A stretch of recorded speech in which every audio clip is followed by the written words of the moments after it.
எந்த வாக்குறுதியையும் திராவிட முன்னேற்ற கழக அரசு நிறைவேற்றவில்லை. மாறாக திமுக கூட்டணி எப்பவுமே இன்டாக்ட்டா இருக்கு அப்படின்னு சொல்றாங்க. இப்ப இன்டாக்ட்டா இருக்கிற அந்த கூட்டணி கட்சிகள் அத்தனை பேருமே அதிருப்தியில இருக்காங்க. எல்லா அதிருப்தியில அதிருப்தியில இருக்காங்க. எல்லா கட்சியும் அதிருப்தியில இருக்காங்க. எல்லா கட்சியும் அதிருப்தியில இருக்காங்க. நாங்க ஆட்சிக்கு வந்தா மதுபானமே இருக்காது, மது தொழிற்சாலைகளே இருக்காதுன்னு அக்கா கனிமொழி திருவாய் மலர்ந்தருளினார். இப்ப எந்த நிலையில இருக்கு?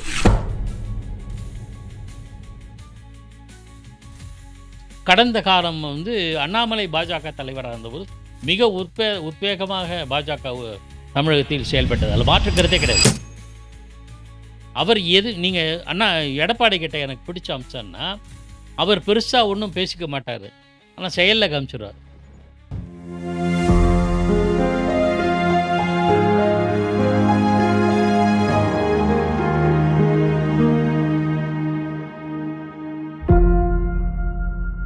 சாமானிய நேயர்களுக்கு வணக்கம்.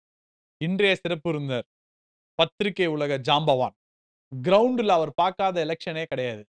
அவர் பழகாத மூத்த தலைவர்களே கிடையாது. ஸ்டாலின், எடப்பாடி அவர்கள், கருணாநிதி அவர்கள், ஜெயலலிதா அம்மா அவர்கள், எந்த தலைவராக இருந்தாலும் இவருடன் ஒரு 1/2 மணி நேரம் உட்கார்ந்து பேசி, தேர்தலுக்கு முன்னாடி பேசி, எந்த சிச்சுவேஷன் ஆனாலும் பேசக்கூடிய நிலைமையில் இருக்கும் பத்திரிகையாளர். இவருடைய பெரிய சிறப்பு என்ன அப்படின்னா, என்ன உண்மையோ அதுதான் பேசுவார். கட்சிக்காக ஜால்ரா அடிக்காத ஒரு பத்திரிகையாளர் என்றே நம்ம சொல்லலாம். களம் இந்த தேர்தல், முக்கியமான தேர்தல் 2026 சட்டசபை தேர்தல்.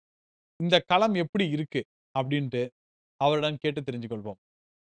வேற யாரும் இல்ல, பாக்கி என்கிற பா. கிருஷ்ணன் தான் இன்றைய சிறப்பு விருந்தினர். வாருங்கள் பாக்கி சாரிடம் கேட்டு தெரிந்து கொள்வோம். சார் வணக்கம் சார். வணக்கம் நாகராஜ். நிறைய வாட்டி மீட் பண்ணியிருக்கோம். நிறைய பொது இடங்கள்ல பண்ணலாம் சொல்லியிருக்கோம். ஐ திங்க் இந்த காலம் வந்து இன்னைக்கு தான் அதுக்கான ஒரு நேரம் கொடுத்திருக்கு. உங்கள மாதிரி ஒரு சீனியர் ஜெர்னலிஸ்ட்ட பேட்டி எடுக்கிறது எனக்கு ரொம்ப பெரிய சந்தோஷம் சார். நன்றி, நன்றி. சார், நீங்க பார்க்காத தமிழக தேர்தல் கிடையாது. என்ன பொறுத்தவரையும். கிட்டத்தட்ட 79லேருந்து இந்த பாலிடிக்ஸ நீங்க ஃபாலோ பண்ணிட்டு இருக்கீங்க. ஆனா களத்துல ஃபாலோ பண்ணிட்டு இருக்கீங்க. சின்ன வயசுல நிறைய பார்த்திருப்பீங்க. But 79 directly you are involved in the ground. ஒரு புறம் முதல்வர் அவர்கள் என்னுடைய ஆட்சி பெஸ்ட். நான் திருப்பி சிஎம் ஆக போறேன் அப்படின்றார். அப்போசிஷன்ல எந்த எடப்பாடிய கிண்டல் பண்ணாங்களோ, எந்த எடப்பாடி தேராதுன்னாங்களோ, அந்த எடப்பாடி அவர்கள் 173 தொகுதி பிரச்சாரம் வந்து முடிச்சு, என்னுடைய ஆளுமைய நான் நிரூபிப்பேன். நான் தான் அடுத்த முதலமைச்சர் அப்படின்றாங்க. இந்த டிஎம்கே வெர்சஸ் ஏடிஎம்கே போட்டி எப்படி இருக்கு சார்? நீங்க கேட்ட கேள்வி ரொம்ப அழகா இருந்தது. திமுக வெர்சஸ் அதிமுக. இது வந்து கிட்டத்தட்ட 60 ஆண்டு கால வரலாறு. திமுகவுக்கு எதிரான அதிமுக. ஒரு சின்ன தகவல சொல்லிர்றேன். இடையில மட்டும் இந்த இந்த களம் இருக்கு இல்லையா? India versus Pakistan, India versus Bangladesh மாரி திமுக வெர்சஸ் அதிமுகங்கிற களம் மாறப்போது அப்படின்னு 2021 தேர்தல்ல சொன்னது தமிழக பாஜக. அப்ப என்ன சொன்னாங்கன்னா, it will be a fight between BJP and DMK. சொன்னவ யாருன்னா, அப்போ பாஜகவில துணை தலைவராக பொறுப்பேற்ற நான் விபி துரைசாமி, நாமக்கல் துரைசாமி. நடக்கல. ஏன்னா 2001லயும் தனித்து போட்டியிடல பாஜக.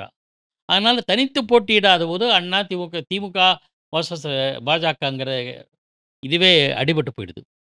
2026ல தனியா போட்டியிடும்னு நம்ம எதிர்பார்த்தோம். ஏன்னா 24 மக்களவைத் தேர்தல்ல அண்ணாமலை தலைமையிலான பாஜக தனித்து களம் காண்டது. ஓரளவு பெர்சன்டேஜ் இம்ப்ரூவ் பண்ணி காமிச்சது அண்ணாமலை தலைமையில.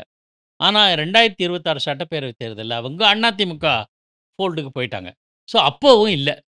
இப்போ கொஞ்ச நாளுக்கு முன்னாடி ஒரு ஒரு 2, 3 மாசத்துக்கு முன்னாடி வரையில் fight between DMK and TVK அப்படின்னு முழங்கினார். யாரு? விஜய்.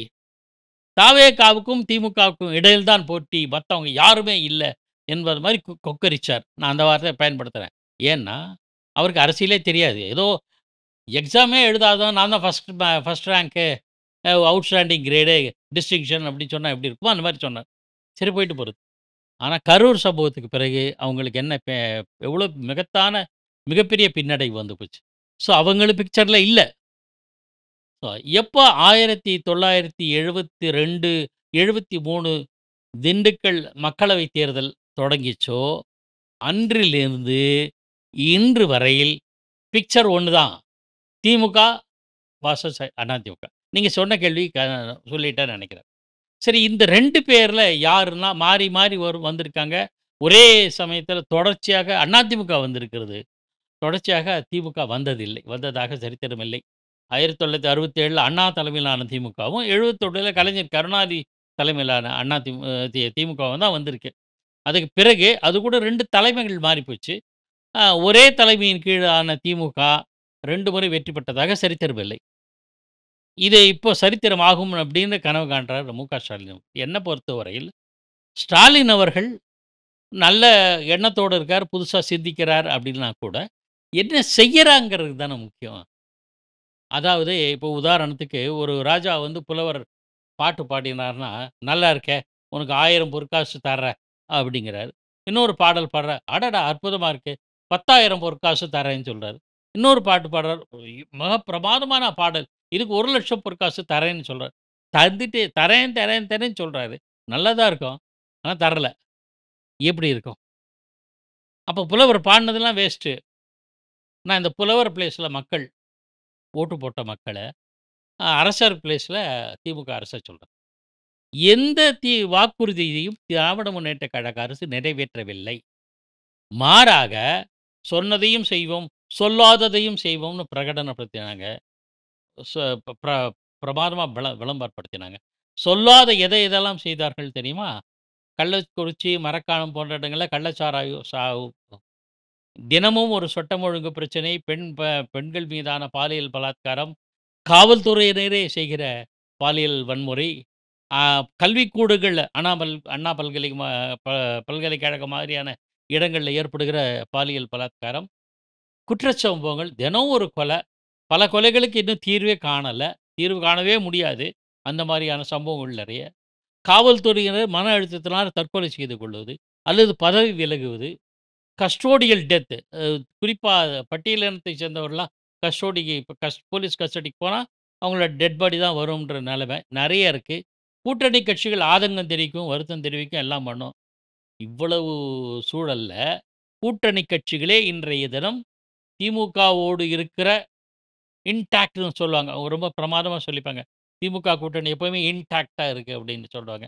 இப்ப இன்டாக்ட்டா இருக்கிற அந்த கூட்டணி கட்சிகள் அத்தனை பேருமே அதிருப்தில இருக்காங்க. எல்லாம் அதிருப்தியில அதிருப்தியில இருக்காங்க. எல்லா கட்சியும் அதிருப்தியில இருக்கு. எல்லா கட்சியும் அதிருப்தியில இருக்காங்க. ஆனா விலகுவாங்கன்னு நான் சொல்ல மாட்டேன். என்ன பண்ணுவாங்க, இத ஒரு பார்கெனிங் டாக்டிக்ஸா பேரம் பேசுறதுக்காக, கூடுதல் இடங்கள கேட்பதற்காக இருக்காங்க. அதெல்லாம் ஓகே நானு சொல்லலாம். ஆனால் என்னன்னா, களப்பணி ஆற்றும்போது எப்படி மனம் உவந்து செய்வார்களா? 2021 வேற நிகழ்ச்சி வேற. அப்போ சூழல் வேற. இப்போ வந்து மனம் உவந்து வேலை செய்வாங்களா? மனம் உவந்து தொண்டர்கள் கூட்டணி கட்சிகள் வேலை செய்யாவிட்டால், அதனுடைய விளைவு எதில வரும்? அதனுடைய தாக்கம் எதில இருக்கும்? ரிசல்ட்ல தான் இருக்கும். இதெல்லாம் இருக்கு. இவ்வளவு நெகட்டிவ் திங்க்ஸ் இருக்கு. நிறைவேறாத கோரிக்கைகள் ஏராளம். நேற்றைய தினம் கூட பகுதி நேர ஆசிரியர்களுக்கு உண்டான தீர்வு கிடையாது. இல்ல அ அந்த ஐ திங்க் அந்த பகுதி நேர ஆசிரியர்களை வைத்து, இவங்க பண்ண அரசியல் போன எதிர்க்கட்சி தலைவரா எடப்பாடி சாரி நேர எதிர்க்கட்சி தலைவரா ஸ்டாலின் அவர்கள் இருந்தபோது 3 முறை நேரில் சென்றார்ன்னு நெனைக்கிறேன். நேரா கிட்டத்தட்ட போயிருக்கார். 3 முறை நேர்ல சென்றார்ன்னு நெனைக்கிறேன். ஒண்ணும் நடக்கல. அப்புறம் அ இப்போ நேற்றைய தினம் வந்து இந்த டெட் என்கிற தேர்வ, இதில ஒண்ணு கவனிக்கணும். இது கொஞ்சம் டீவியேட் ஆனாலும் இருந்தாலும் சொல்றேன். அந்த சிறப்பு தேர்வு ஆசிரியர்களுக்கான சிறப்பு தேர்வு ம ஏ நீண்ட காலம் பணியில் இருந்தவங்களுக்கு தேவையில்ல. அதை ஏதாவது எக்ஸம்ப்ஷன் குடுக்கலாம் அப்படின்ற கோரிக்கை ஒரு பக்கம் இருக்கும்போது, அதெல்லாம் நாங்க செய்றோம். அதுக்கேத்த மாரி செய்றோம்னு உறுதி அளித்த அதே திமுக, உத் உடனே ஒரு ஜீவோ போட்டுருச்சு. யார் என்னென்ன தேதியில டெட் தேர்வு நடத்தணும். ஆசிரியர் பணியில இருக்கிறவங்க என்கிற மாதிரியான உத்தரவை ஜியோவ நேத்து போட்டுச்சு. அதாவது உச்சநீதிமன்றத்தில ரிவ்யூ பெட்டிஷன் இருக்கு. நாங்க மறுபரிசீலனை செய்யப் போறோம். இவ்வளவும் சொல்லிட்டு, அதுக்கு நேர் எதிராக ஆசிரியர்களோட கோரிக்கைகளை நிராகரிக்கிற வரை நேற்றைய தினம் அரசாணைய வெளியிட்டாச்சு. அப்போ இதெல்லாம் ஆசிரியர்களுக்கு உண்டான மன அழுத்தம். என்னன்னா ரெமெடி பண்ணணும். மத்திய அமைச்சர் தர்மேந்திர பிரதான் வந்து இத ஏற்கனவே சர்வீஸ்ல இருக்கவங்களுக்கு தேவையில்ல. இந்த டெட் தேர்வு தேவையில்ல. என்கிற பட்சத்தில, அதுக்கு எக்ஸம்ப்ஷன் குடுக்குற மாரி ஒரு சட்ட திருத்தம் கொண்டு வரப்போறோம். அப்படின்னு முந்தா நாள் சொன்னாரு. நேற்றைய தினம் அரசாங்கம் மத்திய அரசே வந்து இறங்கி வந்துருச்சு. அந்த அந்த சட்ட திருத்தம் வந்ததுனா, நாடு முழுக்க அது அமலாகும். தமிழ்நாட்டில மட்டும் அமலாகாது. ஏன்னா, தமிழ்நாட்டில இந்த ஜிஓ பிறப்பிச்சாச்சு. ஏன்னா, எல்லாரும் தேர்வு எழுதணும். ஸோ இது சரியா தப்பான்னு நான் போக விரும்பல. ஆசிரியர்கள் கோரிக்கைகளை நிறைவேற்றுவோம்னு சொன்ன அரசாங்கம் அதுக்கு எதிரா பண்ணிட்டு இருக்கு. Old pension scheme. Old pension scheme அதேதான். நாங்க ஆட்சிக்கு வந்தா மதுபானமே இருக்காது, மது தொழிற்சாலைகளே இருக்காதுன்னு அக்கா கனிமொழி திருவாய் மலர்ந்தருளினார். இப்ப எந்த நிலையில இருக்கு? அவர்களே சில சர்க்கரை ஆலைகளை மதுபான ஆலைகளா மாற்றியதாக தகவல் உண்டு. அது உறுதியா தெரியாது. இருந்தாலும் சொல்றேன். ஸோ சொன்னது வேறு, செய்தது வேறு.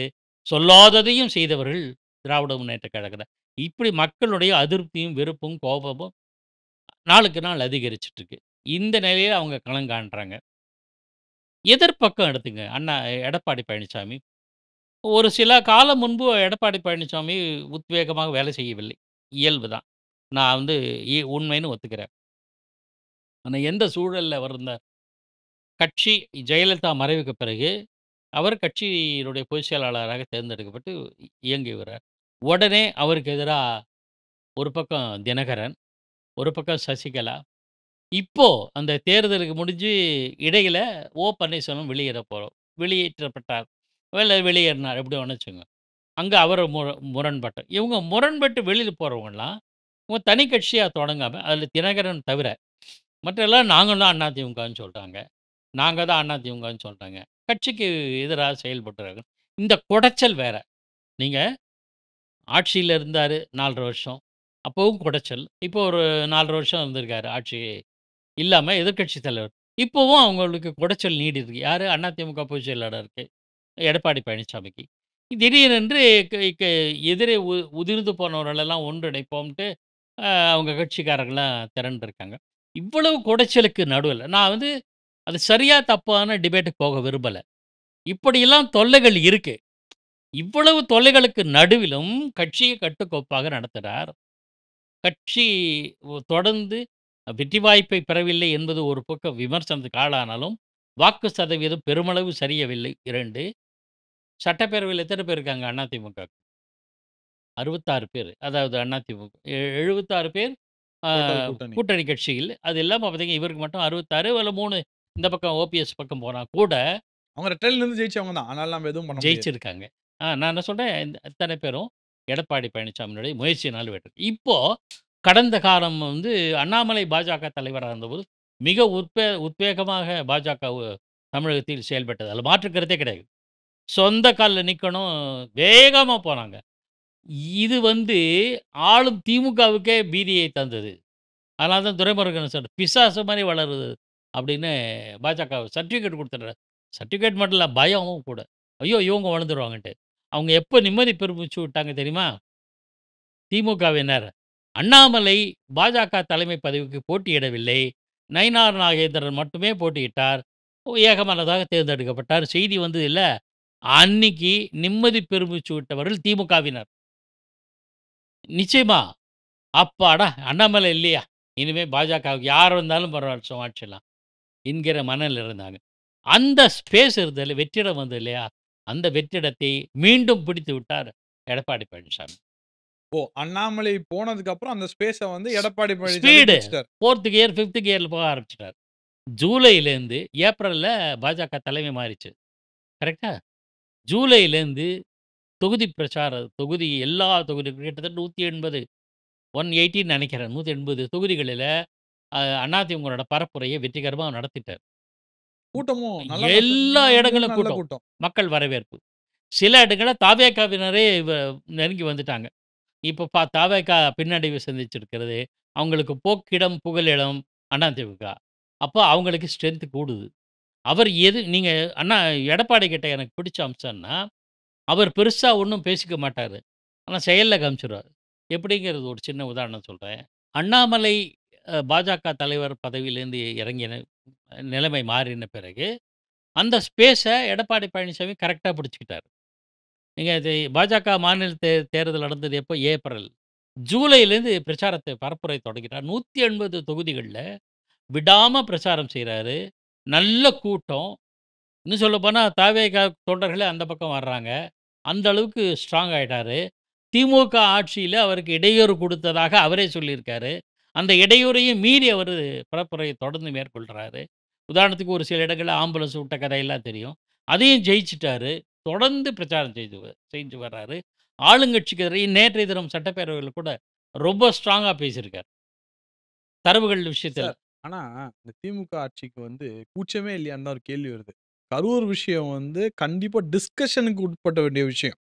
அதையே முதல்வர் வந்து 110 விதிக்கு கீழ படிக்கிறாரு. அதுவே இப்ப அது ஒரு பக்கம். எல்லாமே உண்மைக்கு மாறான தகவல்கள சொல்றது. அவரு எடப்பாடி கேட்கிறாரு. காவல்துறை எடப்பாடின்னு இல்ல. எல்லாரும் கேட்கிறது தான். அங்க எத்தன போலீஸ் இருந்தாங்கன்ட்டு போலீஸுடைய ஸ்டேட்மெண்ட் வேற. முதலமைச்சரோட ஸ்டேட்மெண்ட் வேற. இப்படி முரண்பட்டு விஷயங்களா இருக்கு. நீங்க சொன்னதுக்கு அவர் என்ன சொல்றாரு? எல்லார் மேலயும் தப்பு இருக்கு. நீங்க ஏன் அரசாங்கத்து மீதான தப்ப ஒத்துக்கல? காவல்துறை மீதான தப்பு ஒத்துக்கல. அப்படிதான் எடப்பாடி கேட்கிறார். அதுக்கு இன்னைக்கு வரையில முதலமைச்சர்கிட்ட இருந்து சரியான பதில் இல்ல. விவாதத்த நடத்த வேண்டியது தானே! அவங்க அவங்க கருத்து வைக்கிறாங்க. நீங்க அவங்க ஸ்டெர்லைட் துப்பாக்கி சூட பத்தி இவங்க பேசுறாங்க. அவங்க வேணான்னு சொன்னா ஏன் பேசுறீங்கன்னு இல்ல கேட்கல. ஸ்டெர்லைட் போய் 110 இது இல்ல. இல்ல, இல்ல, ஓப்பன் இல்ல. டிஸ்கஷன் தான் இருந்தது. இல்ல. அதான் அதுக்கு திமுக விமர்சனம் செய்யும்போது அதையும் எதிர்கொள்றாங்க. அதேமாரி அதிமுக விமர்சனம் செய்யும்போது திமுக அதை எதிர்கொள்ளத்தான் வேணும். அதெல்லாம் அந்த விஷயத்தில நேத்து ஸ்ட்ராங்கா பேசியிருக்காரு எடப்பாடி. பல விஷயங்கள்ல அவர் திமுகவுக்கு எதிரான களம் காண்பதில வெற்றிகரமா முன்னேறி தான் போறார். அதுல மாற்று கருத்தே கிடையாது. இன்றைய சூழல்ல சீன் எல்லாம் கம்ப்ளீட்டா மாறி போச்சு. மாறல. பழைய சீன் அப்படியே இருக்கு. 1972ல ஏற்பட்ட அந்த சீன். அதாவது திமுக எதிரான அதிமுக. திமுகவுக்கு மாற்று அதிமுக தான் என்கிற நிலை இன்று வரையில் நீடிக்கிறது. மாற்றமே கிடையாது. சார், இந்த விஜய் பொறுத்தவரையிலே 2 விஷயம் சொல்லப்படுகிறது. 1 அதிமுக கூட்டணியில் விஜய் இணைவார். ம். இன்னொரு விஷயம் காங்கிரஸ பிரிச்சு கூட்டின்னு வந்துருவார். அப்படின்னு சொல்லி 2 விஷயம் இங்க சொல்லப்படுகிறது. எக்செப்ட் செல்வ பெருந்தகை. செல்வ பெருந்தகையை தவிர மத்த எல்லாருமே விஜய் கூட்டணி விரும்புறதாக ஒரு நியூஸ் வருது. இன்ஃபாக்ட் திருச்சி வேலுசாமி அவர்கள்லாம் வந்து திமுக அரசை கடுமையா தாக்கியிருக்கார். இப்ப லேட்டஸ்ட்டா. குறிப்பாக அந்த காமராஜர் இஷ்யூக்கு அப்புறத்திலிருந்தே வந்து ஒரு அ சரியான அடி அடிச்சிட்டு இருக்காங்க. இன்ஃபாக்ட் வந்து இவருடைய கார்த்திக் சிதம்பரம் சார்லாம் வந்து ஓப்பனாவே வந்து இன்டைரக்ட்டா புதுசா ட்ரை பண்ணணுன்ற விஷயத்த வந்து சொல்லிக்கிட்டே இருக்காங்க. எது நடக்கும்னு நீங்க எதிர்பார்க்கிறீங்க சார்? அதாவது காங்கிரஸ பொறுத்தவரையில ஒரு குழப்பமான நிலைப்பாடு தான். இது கூட்டணியில இருக்கிற திமுகவுடைய அணுகுமுறைய எதிர்த்து பல சந்தர்ப்பங்கள்ல அவங்க திமுக இல்ல அதிமுகவோட உறவு வச்சிருந்தாலும் சொல்றேன். கடந்த காலங்கள்ல நடந்த சம்பவத்த சொல்றேன்.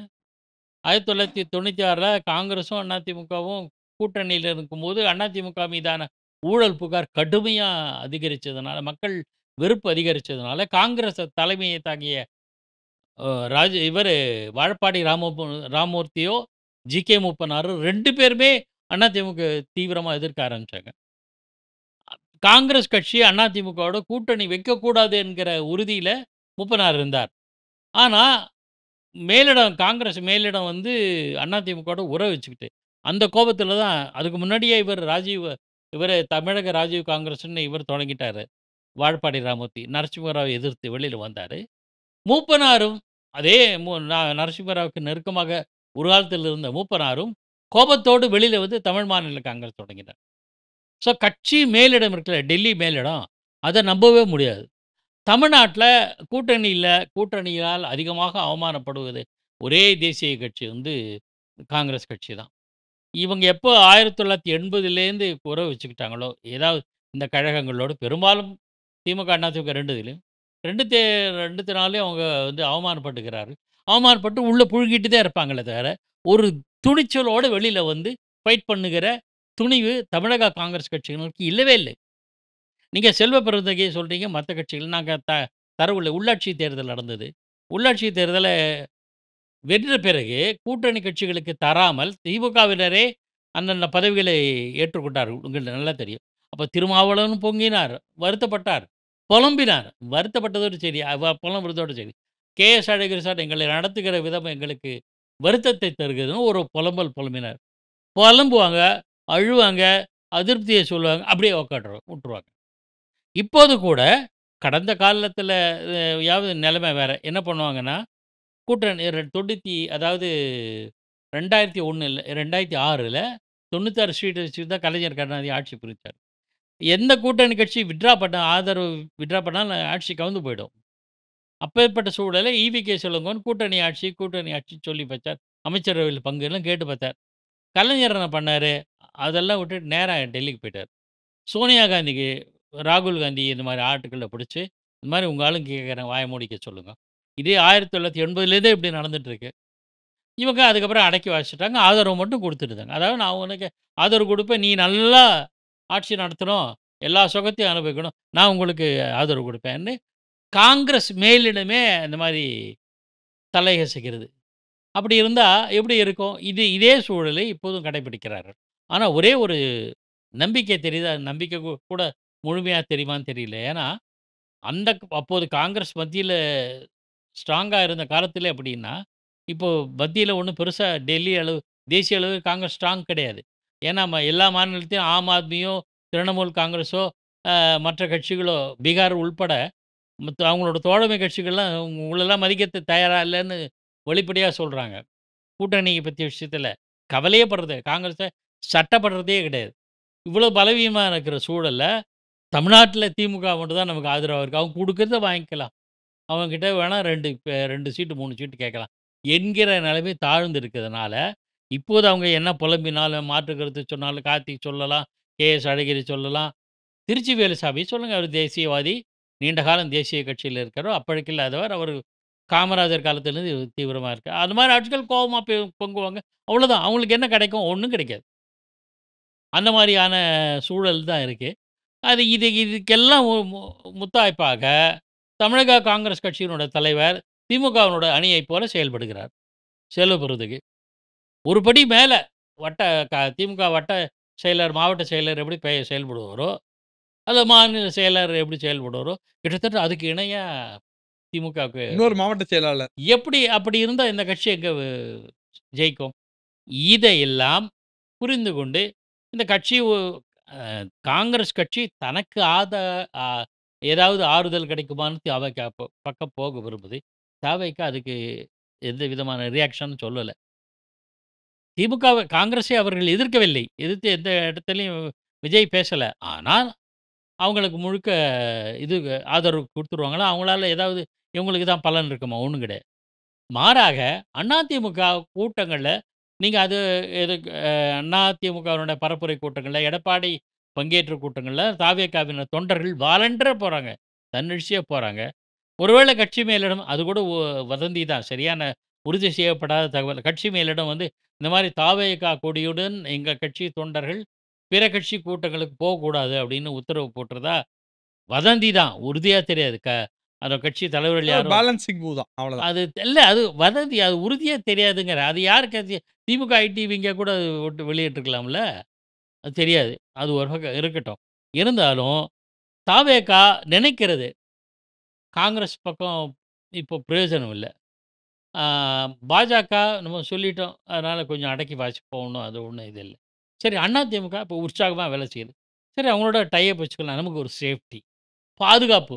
எப்பவுமே திமுகவுக்கு எதிர அதிமுகவுக்கு எதிர திமுக என்கிறபோது, நமக்கு மீது திமுகவிடம் இருந்து ஏதாவது ஆ அச்சுறுத்தலோ, ஏதோ பாதிப்பு நேர்ந்தால், நம்மை காப்பதற்காக அதிமுக இருக்கிறது என்கிற எண்ணம் இது பல காலமா இருக்கு. எம்ஜிஆர் காலத்துல இருந்தது, ஜெயலலிதா காலத்துல இருந்தது, இப்போ எடப்பாடி காலத்திலயும் இருக்கு.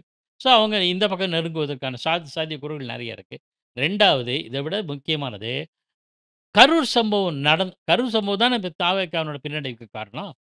கரூர் சம்பவம் நடந்த உடனே பல்வேறு அரசியல் கட்சிகள் பல்வேறு கருத்துக்கள சொன்னாங்க. சொன்னவங்கலாம் ஒண்ணு திமுக விமர்சனம் பண்ணுவாங்க. இல்லன்னா தாவேகா பண்ண தவறுன்னு சொல்லுவாங்க. ரைட். அது 2மே சரியானது. ஆனால் இதற்கும் மேல ஒரு படி மேல எடப்பாடி பழனிசாமி சொன்ன கருத்து அவர்களை மிகவும் நெகிழ செய்திருக்கிறது, ஈர்த்திருக்கிறது, வசீகரித்திருக்கிறது. என்ன சொன்னார்ன்னா நாங்களும் பல ஆண்டுகளாக பரப்புரை செய்து வரோம். ஏன் இப்பவே அதிமுக பரப்புரையை ஜூலையிலேருந்து தொடர்ந்து நடத்திட்டு வருது. கிட்டத்தட்ட 150, 160 தொகுதிகள நாங்க கவர் பண்ணிட்டோம். அது அந்த சமயத்தில. எந்த இடத்துலயும் எங்களுக்கு அசம்பாவிதம் நடக்காம இருக்கு. காரணம், ஒரு அனுபவம் வாய்ந்த மூத்த கட்சி, ஒரு திட்டமிடலோட எப்படியெல்லாம் செயல்படுது. டீம். டீம். டீம் மட்டும் இல்ல, ஒரு பிளானிங். எடப்பாடி நடந்த இத்தன பரப்புரையில என்னைக்காவது 6 மணி நேரம் லேட்டு, 7 மணி நேரம் லேட்டா வந்திருக்காரா? வந்து இல்ல. மிஞ்சி போனா 1 ஹவர் லேட். 1 மணி நேரம் லேட்டு தான் வந்திருக்கு. அது இயல்பு. அது பர்மிசபிள் தான். அந்த மாதிரியான கூட்டங்களுக்கு அப்படியெல்லாம் கலந்துட்டு இத்தனைக்கும் அவர் எதிர்க்கட்சி தலைவர், பெரிய கட்சியினோட பொதுச் செயலாளர், பல்வேறு பிரச்சனைகள்ல ஒரு சந்திக்க வேண்டியிருக்கிறது. சட்டபூர்வமான விவகாரங்கள் தலையிட வேண்டியிருக்கிறது. அதாவது எதிர்கொள்ள வேண்டியிருக்கிறது. இவ்வளவு இருந்தபோது கூட பரப்புரைன்னு பிளான் பண்ணியாச்சா, கட்சிக்காக இறங்கிட்டார். களத்தில் இறங்கிட்டார். ஜூலையிலேருந்து இன்று வரை. அது இவ்வளவு நடந்தபோது ஒரு அசம்பாவிதம் நடக்கல. ஒரு ஸ்டாம்பீடோ எதுவோ இல்ல. காரணம் பிளானிங்.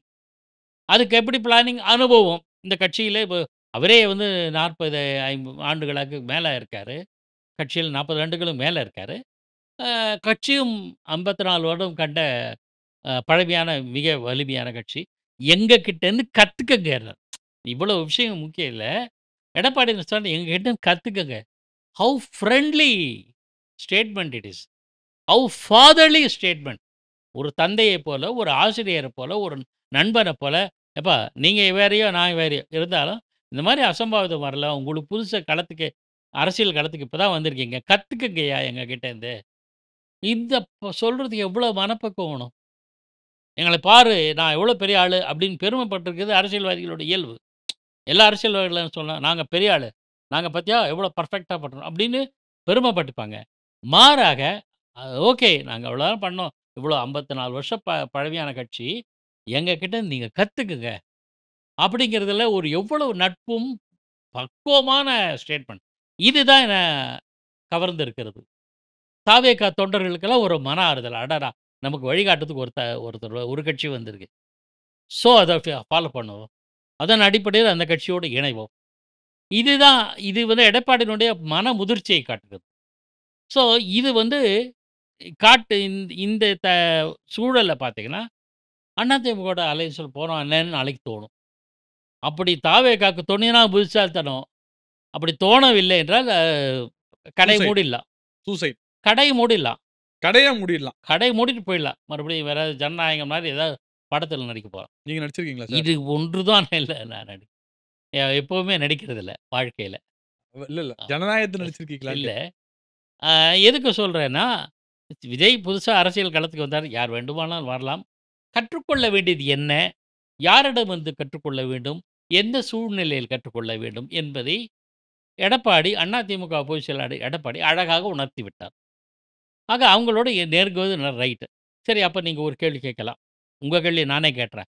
பாஜகவும், அதிமுகவும் கூட்டணி அமைச்சாச்சு. இந்த நேரத்தில கொள்கை எதிரி அப்படின்னு சொல்ற பாஜகவோட தாவேகா எப்படி இணையும்னு கேட்கலாம். இணையுமா இல்லையான்னு ஜோசியம் சொல்ல விரும்பல. ஆனால் இணைந்தால் அது ஒண்ணும் வியப்பதற்கு ஒன்றுமில்லை. கொள்கையும், கூட்டணியும் ஒன்று வேறு, அல்ல. வேறு. திமுகவும், காங்கிரஸும் ஒண்ணா? ராஜீவ் படுகொலை விஷயத்தில ஒண்ணா? மாநில சுயாட்சிகள் விஷயத்தில ஒண்ணா? எத்தனையோ கேட்டுட்டு போலாம். பல்வேறு விஷயங்கள. சனாதனத்தை எதிர்த்து திமுக பேசுச்சு. சனாதனத்தை ஆதரிச்சு காங்கிரஸ் மாண்புமிகு முதலமைச்சர் 11 தேர்தல் தோல்விக்கு பிறகு காங்கிரஸ் கூட்டணி உடையும்போது, இனி எப்பொழுதுமே காங்கிரஸுடன் கூட்டணி இல்லன்னு சொன்னாரே சார். இப்ப என்னாச்சு?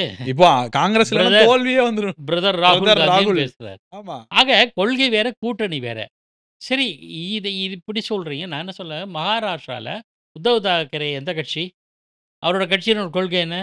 பாஜகவினுடைய கட்சியினோட கொள்கை என்ன? 2ம் ஒண்ணு தான். ஆனா ஒண்ணாவா இருக்காங்க களத்துல? ஒரே கொள்கை. ஆனா வெவ்வேறா இருக்காங்க. பல்வேறு கட்டங்கள்ல சிபிஐ இருந்த இடத்துல சிபிஎம் இல்ல. இப்ப மாறிப்போச்சு கடந்த 20, 30 ஆண்டுகளாக. 2ம் ஒரே பொது உடைமை சித்தாந்தத்தை கொண்ட 2 கட்சிகளுமே எத்தனை விஷயங்கள முரண்பாடு இன்றும் பல்வேறு அரசியல் விஷயங்கள்ல முரண்பட்டு இருக்கிறார்கள். 2 கட்சிக்கும். அப்படின்னா கொள்கை வேறு, கூட்டணினா நிச்சயமாக கொள்கை வேறு, கூட்டணி வேறு. ஒரே கொள்கையோடு இருக்கிறவங்க தான் கூட்டணி இருக்கணும்னு அவசியம் இல்ல. இவ்வளவு கணக்க நான் ஏன் சொல்றேன்னா, தாவேகாவினோட கொள்கையும், பாஜக கொள்கையும் முரண்பட்டு இருந்தாலும், தேர்தல் கணத்தை காணும்போது இருவரும் திமுக ஒன்றா வரலாம். எதிர்ப்புன்ற ஒரு புள்ளியில ஒண்ணாயிடுவாங்க. அதேதான், அதேதான். திமுக எதிர்ப்பு என்கிற புள்ளியில் பாஜகவோடும் இணங்கி செல்வதற்கான சாத்தியக்கூறுகள் நிறைய இருக்கின்றன. யாருக்கு? தாவேகா. ஆக தாவேகா, பாஜக, அதிமுக இணைந்து களம் கண்டால் வியப்பதற்கில்லை. நான் ஜோசியம் சொல்லல. 3 பேரும் ஒண்ணா சேருவாங்க. இது அதிமுக, பாஜக கூட்டணியில தவேக இடம்பெறும் அப்படின்னு நான் ஒண்ணும் அ நாள் குறிச்சு ஜோசியம்லாம் சொல்லல. ஆனால் அப்படி சேர்ந்தால் வியப்பதற்கு இல்லை. எதார்த்தம் அப்படிங்கிற பார்வை தான் முன்வைக்கிறேன். அது 3 தரப்பினருக்கும் நல்லது.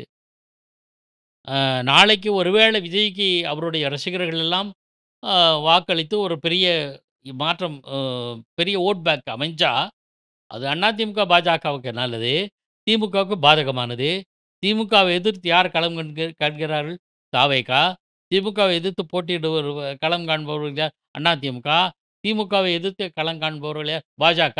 அந்த ஒரு புள்ளியில 3 பேரும் இணைஞ்சிடலாம். ஒரு கோடு 3 பேரும் வந்து உட்காந்துக்கலாம். நீ முடிஞ்சு போச்சு. சார், இந்த ஆட்சி சரியில்ல. இந்த ஆட்சிய அகற்றணும். நாங்கலாம் ஒண்ணா சேரணும். ஒரே பாயிண்ட்ல எல்லாம் அவ்வளோதான். ஒண்ணா சேர்ந்துர வேண்டியது தான். அவ்வளோதான். ஸோ அந்த வகையில பார்த்தோன்னா, ஏன் இவ்வளவு விரிவா சொல்றேன்னா, தாவேகா காங்கிரஸ் கட்சிகளோடோ, பிற கட்சிகளோடோ நெருங்கி செல்வதை விட, அதிமுக, பாஜகவோடு நெருங்கி செல்வது அவர்களுக்கு பலன். அவ்வளோதான். ஓகே. சார், இதுல சீமானும் உள்ள வரணும்னு சொல்லி ஒரு ஒரு ஒரு அதாவது 3 லைன் போதுன்றாங்க. ஒரு லைன் வந்து பாமகவையும், தேமுதிகட்ட பேசிட்டு இருக்கு. ஒரு லைன் தமாகாட்ட பேசிட்டு இருக்கு. இன்னொரு லைன் தொடர்ந்து சீமானிடம் பேசப்படுகிறது. சீமான் வந்து எய்தர் சீமான் ஆர் டிவிகேவா? இல்ல சீமான் பிளஸ் டிவிகேவா? எது என்டிஏ ட்ரை பண்ணுது சார்? நான் அந்த விஷயத்தில சீமானை பாஜக நெருங்காது. பாஜகவோ, அதிமுக கூட்டணியோ, தாவேகாவோ நெருங்காது. அதற்கான சாத்தியக்கூறுகள் இல்லை. இதுக்கே இவங்க மனநிலை மட்டும் காரணம் இல்ல. நாம் தமிழர் ஒருங்கிணைப்பாளர் சீமானோட மனநிலையும் காரணம். நீங்க எல்லா கட்சிகளுமே, நான் சொல்றது ஏ டூ இசட் எல்லா கட்சிகளுமே, ஏதேனும் ஒரு கட்சியோடு கூட்டணி வைத்துக் கொண்டு தான் தங்கள் வாக்கு சதவீதத்தை அதிகரித்து வந்திருக்கிறார்கள். பாஜக உள்பட சொல்றேன். பாஜகவுக்கு சொந்தமா உழைச்சு ப க அ சேகரித்த ஓட்டு சதவீதம் என்பது உண்டு. இருந்தாலும் ஏதேனும் மற்றவர்களோட துணையோட இருக்காங்கன்றத மறுப்பதற்கில்ல. எல்லா கட்சியும் திமுக உள்பட சொல்றேன். திமுகவுக்கு ஓட்டு போட்டான்னா, அது விடுதலை சிறுத்தைகளோட ஓட்டு இருக்காதா? காங்கிரஸோட ஓட்டு இருக்காதா? அ சிபிஐ, சிபிஎம்மோட ஓட்டு இருக்காதா? மக்கள் நீதி மய்யம் ஒருவேள அதுக்கு ஓட்டு இருந்தா, அது இருக்காதா? ஆக எல்லா கட்சிக்கும் உண்டு. ஆனால் நாம் தமிழரை பொறுத்தவரை நான் என்ன நினைக்கிறேன்னா, கடந்த கிட்டத்தட்ட 15 ஆண்டுகள், 20 ஆண்டுகளாக நினைக்கிறேன் களத்தில. ஆ 18 ஒரு ஆண்டுகள் சார். 18 கிட்டத்தட்ட ஆண்டு. 18 ஆண்டுகள். ஒரே ஒரு தேர்தல் மட்டும் இலை மலர்ந்தால் ஈழம் மலரும்னு அதிமுகவுக்கு சாதகமாக 11 அந்த இதே என்ட்ரியான நான் தேர்தல். 11 இல்ல, பின்னாடி 2009 மக்களவைத் தேர்தலா 2011 11 சட்டப்பேரவை தேர்தல்ல. அதுக்கு முன்னாடி அவர்கள் பேசியதாக எனக்கு அ சீமானே பேசினார். எனக்கு நல்லா தெரியும். ஆ அதற்கு பிறகு நாம் தமிழர் கட்சி தனித்து தான் களம் கண்டு வருகிறது. ஃப்ரம் த டே ஒன் கடந்த சட்டப்பேரவை, மக்களவைத் தேர்தல் வரையில் அவங்க தங்களுடைய வாக்கு சதவீதத்தை மெல்ல, மெல்ல, மெல்ல அதிகரித்து வருகிறார்கள். சீமான் கிட்ட எனக்கு பிடிச்ச அம்சம் 2. சொந்த கால்லே தன்னோட வாக்கு சதவீதத்தை அதிகரிச்சிருக்கார். தேர்தல் களத்தில 50% 50 விழுக்காடு பெண்களுக்கு இடம் இருக்கு. இந்த 2 அம்சமும் எனக்கு ரொம்ப பிடிக்கும். இதனால அவர்கள் தன்னுடைய தனித்தன்மையை இழந்து விடக்கூடாது அப்படின்னு நினைக்கக்கூடும். ஏற்கனவே விஜயகாந்த் 2011 இல்ல, இல்ல 2006 தேர்தல்ல தனித்து போட்டியிட்டார். ஒரு இடம் அவர் மட்டும் வெற்றி பெற்றார். மற்றவர்கள்லாம் வெற்றி பெறல. இருந்தாலும் மற்றவர்கள் கணிசமான வாக்குகளை பெற்றார். இந்த வாக்குகளை பெற்றதனால அதிமுக வெற்றி வாய்ப்பை இழந்தது. இதெல்லாம் உங்களுக்கு தெரியும். அதனால இனிமே விஜயகாந்தும் அதிமுக கூட்டணி வச்சுக்கிட்டா 2 பேருக்கு நல்லதுன்னு ஒரு கணக்கு வந்தது. கரெக்ட். வந்தது. 2011 தேர்தல்ல எதிர்க்கட்சி தலைவராகவே கலைஞர் கருணாநிதி இருந்த காலத்திலே எதிர்க்கட்சி தலைவராக உயர்ந்தார். ஆனா, அது பின்னாடி என்னாச்சு? அப்ப கிடைச்சுச்சு வெற்றி. சொந்த முயற்சினால கிடைக்காத வெற்றி. தேமுதிக தனித்து போட்டியிட்டு மகத்தான வெற்றி பெற்று, நிறைய இடங்களை பெற்று வந்திருந்தால் அது வேற விஷயம். அப்படி வரல. கூட்டணி சேர்ந்தார். இது இந்த கட்சிக்கு மட்டுமல்ல, பல்வேறு கட்சிகள் பாமக, மதிமுக, எல்லா மக்கள் நீதி மய்யம் உட்பட எல்லா கட்சிகளும் எடுத்துங்க. எல்லாரும் ஏதோ ஒரு தனித்து ஆரம்பிப்பாங்க. தனியா போகணும். ஒரு வெற்றி வாய்ப்பு இழந்துட்டாங்களா, உடனே மனசு மாறி இன்னொரு கட்சிக்கு கூட்டணி போயிருங்க. இது கூட்டணி போன சம்பவம் தான் நமக்கு தெரியும். நாம் தமிழர் கட்சி தனித்து போட்டியிட்டே தன்னோட சதவீதத்தை அதிகரித்தது. வாக்கு சதவீதத்தை அதிகரித்தது. அது மட்டும் இல்லாம தனித்து போட்டியிட்டே மாநில கட்சி அங்கீகாரத்தை பெற்றது. இது வேற எனக்கு தெரிஞ்சு விடுதலை சிறுத்தைகள் கூட கூட்டணியில இருக்கும்போது தான் அவங்களுக்கு அந்தஸ்து கிடைச்சது. பல்வேறு கட்சிகள் வாய்ப்புகளே இழந்தன. பாமக இப்போ கட்சி கிடையாது. மதிமுக அந்த அங்கீகாரம் பதிவு செய்யப்பட்ட கட்சி அங்கீகாரம் இழந்து விட்டது. ஆனா, தாம் தமிழர் கட்சி தனித்து போட்டியிட்டே வாக்கு சதவீதத்தை அதிகரித்து அ மாநில கட்சி அங்கீகாரம் பெற்றிருக்கு. இதுதான் அவருடைய மனநிலை. நான் சீமானோட மனநிலை சொல்றேன். ஸோ அவர் இருக்கிற வரையில அவர் அந்த கட்சியினுடைய சுப்ரீமாவா இருக்கிற வரையில், அந்த கட்சி தனித்து தான் போட்டியிடும். இவ்வளோ எதுக்கு சொல்ல வரேன்னா, திமுக எதிர்ப்புங்கிற புள்ளியில கடுமையாக இருந்தா கூட, அதிமுக, பாஜக கூட்டணியில அவர் இணைய மாட்டார். ஓகே. Ruled out. நிச்சயமா இணைவதற்கான சாத்தியக்கூறு இல்லை. இந்த தேர்தல்ல அவர் சதவீதம் குறையுதா? இல்ல கூட்டுதான்னு பார்க்கணும். அதிகரிச்சா தொடர்ந்து அப்படியே போவாரு. குறைந்தால் அவர் ஏதும் மறுபரிசீலனை செய்வாரா? இல்லையா? என்பதை பொறுத்திருந்து பார்க்க. ஓகே. சார் இதுல பாமக, தேமுதிக இந்த 2 கட்சிய பத்தி தேமுதிக ஜனவரி 5ஆம் தேதி நம்ம கடலூர் மாநாட்டுல நாங்க சொல்றோம் அப்படின்றத சொல்லிட்டாங்க. பாமக இன்டர்னலாவே ஒரு ரிஃப்ட் இருக்கு. அது நமக்கு ரொம்ப ஓப்பனாவே நெறைய ரிஃப்ட் ஓப்பனாவே தெரிஞ்சிருச்சு. எங்க அப்பாவுக்கு ஏதாவது ஆச்சுன்னா உங்களலாம் சும்மா விட மாட்டேன் அப்படின்ட்டாரு அன்புமணி. ஃபேமிலி ப்ராப்ளம் அதெல்லாம் இருக்கு. இவங்க 2 பேரோட முடிவு எப்படி இருக்கும்னு நெனைக்கிறீங்க? என்ன முடிவு ஆகும்னு தெரியல. ஆனா தேமுதிகவ பொறுத்தவரையில இனிமே அவங்களுடைய எதிர்காலம்ங்கிறது கேள்விக்குரியது தான் எனக்கு படுது. ஏன்னா, இல்ல சார். 24ம் நல்லா ஓட்டு வாங்கினாங்களே சார். அ எ வாங்கினாங்க. விஜயகாந்த் இருந்தபோது எப்படி வாங்கியிருப்பாங்க? அந்த மாரி இல்லையே. இன்னும் குறைஞ்சுட்டு தானே போயிருக்கு. இப்ப விஜயகாந்த் 24 தேர்தல்ல அவர் இருந்தாரு. அதுக்கு பிறகு இல்ல ஐ அவர். திங்க் நீங்க தான் சொன்னீங்கன்னு நெனைக்கிறேன். அனுதாபம் ஒரு வாட்டி தான் வரும். நீங்க தான் ஏதோ ஒரு வீடியோல அதான் அதுக்கு சொன்னீங்க. மேல கரெக்ட். வாய்ப்பு வரதுக்கு வாய்ப்பில்ல. அது அதனுடைய எதிர்காலமே தெரியல. அவங்க இனிமே ஏதாவது ஒரு கட்சியோட இணைஞ்சு போவாங்க. மோஸ்ட்லி திமுகவோட இணைஞ்சு போவாங்கன்னு சொல்றாங்க. எதுவுமே தெரியாது. ஜனவரிக்கு அப்புறம் தான் தெரியும். அல்லது பாஜக ஏதேனும் வியூகம் வகுத்தால் அவர்களை இழுப்பதற்கான சாத்தியக்கூறுகள் இருக்கு. ஏன்னா பாஜகவை தேமுதிக இன்னும் விமர்சனம் பண்ணல. அத கவனிக்கணும். அது ஒரு பக்கம் இல்ல இருக்கட்டும். பிரேமலதாக்கு டெல்லில ஹை ரிகார்ட்ஸ் இருக்கு சார். பயங்கர ஹை அதான், ரிகார்ட்ஸ் அதான். வச்சிருக்காங்க அவங்க. சுதீஷ்க்கு உண்டு. ஆகையினால பாஜகவோட நெருங்கி வருகிற சாத்தியக்கூறுகள் கடைசி நிமிஷத்தில யார் சீட்டு குடுக்குறாங்க, எப்படி அங்கீகாரம் கிடைக்குது எல்லாத்தையும் இருக்கு. நாளை தான் அவங்களுக்கு கட்சியினுடைய அ அங்கீகாரம் எல்லாம் வேணுங்கிறதுனால, பாஜகவோட நெருங்குவதற்கான வாய்ப்புகள் இருக்கு. ஆனா, கள நிலவரத்த பத்தி கடைசி வரையில நம்ம முடிவு செய்ய முடியாது. பாமக பொறுத்தவரை ஒரு குழப்ப நிலை இன்னமும் நீடிப்பதனால், அதுக்கு ஒரு முற்றுப்புள்ளி வரவில்ல. முற்றுப்புள்ளி வரக்கூடும் என்று நாம கருதுவதற்கான சாத்தியக்கூறுகள் இருக்கு. என்ன மாரின்னா, பாமகவினுடைய நிறுவன தலைவர் ராமதாஸும் இயக்கத்த கட்டி காமிச்சார். மாற்று கருத்தே கிடையாது. அவர் பல ஊர்களெல்லாம் சுற்றித் திரிந்து கட்சிய நல்லா வளர்த்தார். கிரவுண்ட் லெவல் கிரவுண்ட் அதாவது டவுன் டூ எர்த்தா இருந்தவரு ராமதாஸ். கிரவுண்ட் லெவல்ல வளர்த்தவர் அவர் தான். கட்சிய நல்லா கட்டி அமைச்சுட்டார்.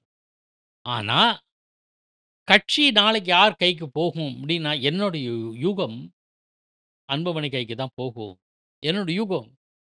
எப்படி என்.டி. ராமாராவ் தான் கட்சிய மாநிலத்தில உருவாக்கி வளர்த்தார். தெலுங்கு தேசம் கட்சி. இப்ப யாருக்கு போச்சு இது? என்டிஆர் இருந்தபோதே அவர கவுத்துட்டு மாப்பிள வந்தாரு. சந்திரபாபு நாயுடு. அவர் கைக்கு வந்த பிறகு அவர பில்டப் பண்ணி அவரு ஸ்ட்ராங் ஆயிட்டாரு. இப்ப தெலுங்கு தேசம்னா சந்திரபாபு நாயுடு தான். அதில என்டிஆரோட வாரிசுகள் யாரும் வரல. 2 கவனிக்கணும். பெரிய என்.டி. ராமாராவோட வாரிசுகளோ, யாரும் அந்த கட்சியில அதில ஆர்வம் காட்டாதனால, முழுக்க முழுக்க சந்திரபாபு நாயுடு கிட்ட போயிடுச்சு. அந்த மாதிரி ஒரு சூழல் அன்புமணி சார்பாக வந்துருச்சுன்னா, வருவதற்கான சாத்தியக்கூறுகள் இல்லன்னு நான் சொல்ல முடியாது.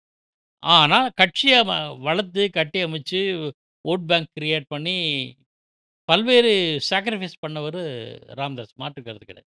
இது எப்போ வரும்ன்றது நமக்கு தெரியல. அது எந்த சமயத்தில முற்றுப்புள்ளி வைக்கப்படும்னு தெரியல. எப்படி அதிமுக, எம்ஜிஆர் உருவாக்கிய அதிமுக, ஜானகி அம்மையார் கையில இருந்தா கூட, அவங்க ஒதுங்கிட்டாங்க அரசியல்லேருந்து. அது முழுக்க அவங்களுடைய சார்பானவர்களும், வாக்குகளும் முழுக்க ஜெயலலிதா பக்கம் வந்ததுனால, ஜெயலலிதா வலிமையான அதிமுக பொதுச் செயலாளராக வளர்ந்து அ மிக சக்தி வாய்ந்த தலைவராக வர முடிஞ்சது.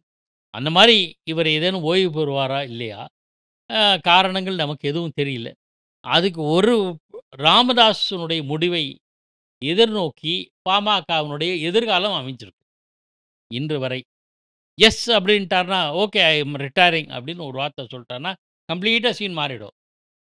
கம்ப்ளீட்டா மொத்தமும் அன்புமணிக்கு போகும். அன்புமணி ராமதாஸ் கூட இருக்கிறவங்கள அன்புமணி ஏத்துப்பாரா? அதெல்லாம் சான்ஸ் இல்லங்க. அதெல்லாம் அதெல்லாம் வாய்ப்பு ப்ராப்ளம் இல்ல. நெறைய. அதுல ஒண்ணும் பெரிய சிக்கல் இருக்கு. அன்புமணிக்கு ராமதாஸுக்கும் இடையில என்ன பிரச்சனைன்னு கூட நமக்கு முழுமையா தெரியாது. என்ன காரணம்னு கூட தெரியாது. சார், உண்மையிலேயே உங்களுக்கு தெரியாதுன்னு நீங்க சொன்னா யாராவது ஒத்துப்பாங்களா? இல்ல அது நமக்கு உண்மை தெரியாது.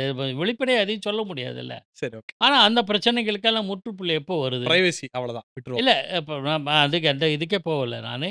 அந்த பிரச்சனைகளுக்கு எப்போது முற்றுப்புள்ளி என்பதை காலம் தான் தீர்மானிக்கும்.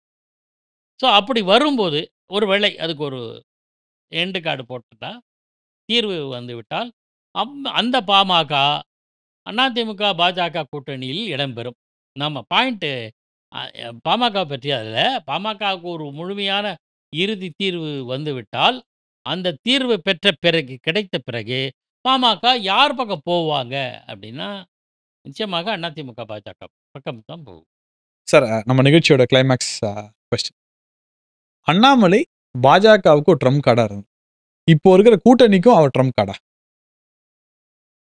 நான் அப்படி நினைக்கல. பாஜக எப்படி ட்ரம்ப் கார்டுன்னு நீங்க சொல்லுவீங்க? அவர் பயன்படுத்த தவறிவிட்டதை மேலிடம் உணர்கிறது. ஆனால், களச்சூழலை இதை விட்டால் வேறு வழி கிடையாது என்பதற்காகத்தான் புதிய தலைவரை வைத்துக்கொண்டு, அதிமுகவோடு அனுசரணையோடு போகணும். ஏன்னா, அண்ணாமலை இருந்தார்னா, அனுசரணைய அ அனுசரிச்சு போமாட்டாரு. அப்படிங்கிற பார்வையினால தான் இருக்கு. ஆனால், காலம் ஒன்று வரப்போகிறது. பாஜகவினுடைய நேச்சர் என்னன்னா, நான் பார்த்தவரையில், நான் அப்சர்வ் பண்ண வரையில், என்னைக்குமே வெற்றி இப்போது அவங்க தமிழ்நாடு அவங்களோட குறிக்கோளே இல்ல.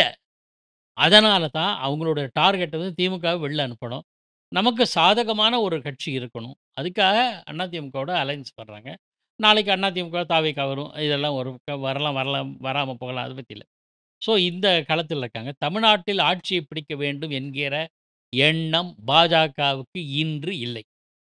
அவங்களுடைய டார்கெட் இப்போ எந்த மாநிலத்திலேருந்து கட்சியெல்லாம் நீக்கிட்டு நாம ஸ்ட்ராங் ஆகணும்னு நினைக்கிறாங்களா?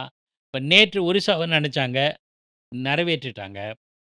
ஹரியானாவ நினைச்சாங்க, நிறைவேற்றிட்டாங்க. வெஸ்ட் பெங்கால் தான் உங்களோட குறியா இருக்கும். அடுத்து வெஸ்ட் பெங்கால். வெஸ்ட் பெங்காலுக்கு பிறகு என்னென்ன கட்சி மாநிலம் வரும்னு நான் யோசிக்கிறேன்னா, அநேகமாக இப்ப டெல்லியும் ஒண்ணு. டெல்லிய நினைச்சாங்க, விட்ட இடத்த பிடிக்கணும்னு பிடிச்சுட்டாங்க. வெஸ்ட் பெங்கால் ஒண்ணு, தெலுங்கானா ஒண்ணு. அதுக்கு அப்புறம் தான் தமிழ்நாடு. அதுக்கு எனக்கு இன்னும் 2, 3 தேர்தல்லாம் இருக்கு. இப்ப வேண்டாம் பார்த்துக்கலாம். அதிமுக ஆட்சிக்கு வரட்டும். அதனால தான் அண்ணா எடப்பாடி தலைமையிலான ஆட்சின்னு சொன்னாரு.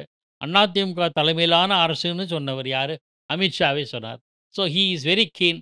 தமிழ்நாட்டில இத மாற்றம் தான் வரணும். மாற்றத்துக்கு நம்ம ஃப்ரெண்ட் இவரே இருக்கட்டும்.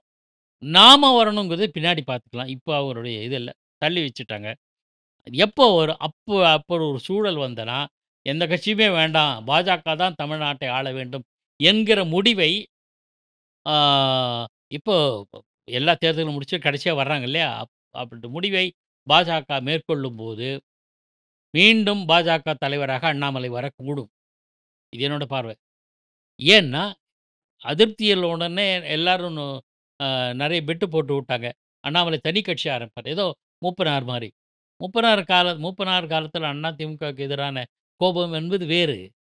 பாஜக காலத்தில அதிமுக மீதான கோபம் என்பது வேறு. அது அதுவும் இது எடப்பாடி மீதான கோவம் தானே. 2 பேரும் பர்சனல் தான். அதுவே முடிஞ்சு போச்சு. நான் என்ன சொல்ல போறேன், எடப்பாடி பழனிசாமிக்கும், அண்ணாமலைக்கும் இடையிலான தனிப்பட்ட ஈகோ முடிஞ்சு போச்சு. எப்ப முடிஞ்சு அந்த ப்ராப்ளம் சால்வ்ட். ஓவர். எப்படின்னா 2 அக்கேஷன் சொல்றேன். 1 ஜி.கே. மூப்பனார் சமாதியில எடப்பாடி பழனிசாமி பின்னாடி இருக்கிற அண்ணாமலைய கூப்பிட்டு, "வாங்க முன்னாடி மலர் தூவுங்கன்னு" சொன்னார். ஸோ அவருக்கு போச்சு. அண்ணன் எடப்பாடியார் தலைமையில ஆட்சி அமைப்போம்னு சொன்னது யாரு? அண்ணாமலை. அண்ணாமலை. தனித்து ஆட்சி அமைக்கும்னு சொன்ன காலம் போயிடுச்சு. ஸோ அண்ணன் எடப்பாடியார் முதலமைச்சர் ஆவார்ன்னு அவரே சொல்லிட்டார். ஸோ 2 பேரும் இறங்கிட்டாங்க. இறங்கி கை கோத்துட்டாங்க. முடிஞ்சு போச்சு. வார்த்தைகள் மூலமா கைகுலுக்கிக் கொண்டார்கள். முடிஞ்சு போச்சு. ஸோ மற்ற நேரேட்டிவ்லாம் நம்ம அது திமுக மற்ற கட்சிகள் ஏதாவது உருட்டலாம். அவ்வளோதானே தவிர அது இல்ல. ஆனா அந்த காலத்தில மூப்பனாருக்கும் அ மூப்பனாருடைய தமாகாவுக்கும் அதிமுகவுக்கு எதிரான முரண்பாடு என்பது வேறு. அப்போது கடுமையான ஊழல் புகார். இந்த ஆட்சி அகற்றப்பட வேண்டும் என்கிற உறுதி. அவரை முழுக்க ஆதரித்த சோவே எதிர்த்தார். ஜெயலலிதாவினுடைய நண்பராக சோவே கடுமையாக எதிர்த்தார். எதிர்த்து எதிர்த்தது மட்டுமல்லாமல், காலங்காலமா எதிர்த்த திமுகவே மீண்டும் ஆட்சிக்கு வரணும்னு பாடுபட்டவர் சோ. அந்த சூழல் வேறு, இந்த சூழல் வேறு. ஆகையினால, அடுத்து பாஜக தமிழ்நாட்டில் தனித்து ஆட்சி அமைக்க வேண்டும் என்ற முடிவுக்கு பாஜக மேலிடம் வந்தால், தமிழகத்தின் பாஜக தலைவராக அண்ணாமலை பொறுப்பேற்பார். சரி. அப்ப அண்ணாமலையோட ரோல் இந்த தேர்தல்ல என்ன? கட்சி என்ன சொல்லுகிறதோ அதை செய்வார். பிரச்சாரம் மேற்கொள்வார். பிரச்சாரத்தில் ஈடுபடுவார். செய்தியாளர்களை சந்திப்பார். இப்போது சந்திக்கிறாரு. நேற்று கூட கரூர் சம்பவத்தோட சந்திச்சார். அதெல்லாம் மாற்று கருத்து இல்ல. அவர் தன்னுடைய வேலைய தான் ஒழுங்கா பண்ணிக்கிட்டே இருப்பார். அதுதான். அதாவது நம்மளுடைய முதல் பாட்காஸ்ட் ரொம்ப சூப்பரா எல்லா கட்சிய பத்தியும் பேசியிருக்கோம். அதாவது இன்றைய கள நிலவரத்த அப்படியே துல்லியமா நம்ம பேசியிருக்கோம் சார். தொடர்ந்து பேசணும். உங்க நேரத்துக்கு ரொம்ப நன்றி. Thank you very much. ரொம்ப நன்றி.